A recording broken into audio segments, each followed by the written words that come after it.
Today we are going to have a brief introduction about the Excel chart elements. So in order to do the exercise, we have brought in some sample data, and same is represented in 2D line chart. It is also a combo chart with the primary vertical and secondary vertical axis. Let's start with the first one, that is the chart title.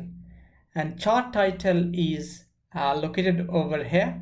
This is called the chart title.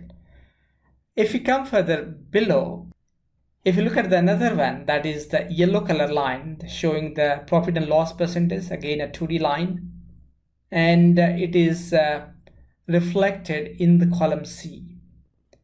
There is another one which is not shown in the data set, that is the trend line. In addition, you will also notice there are some numbers are shown at specific point, which is called the data label.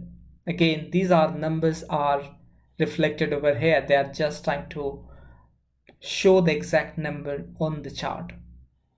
Further, you will see on the bottom there are 3 different values, and these are called legends.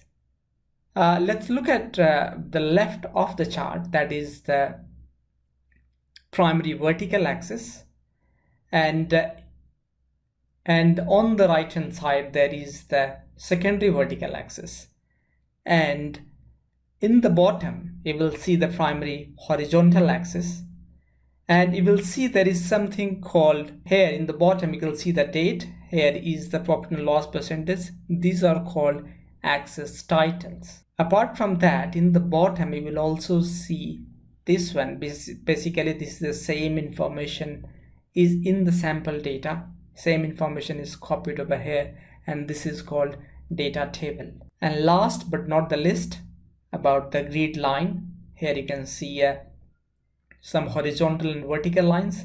These are called grid lines. These are the primary Excel chart elements, and probably you will need it when you are making a graph to represent your data.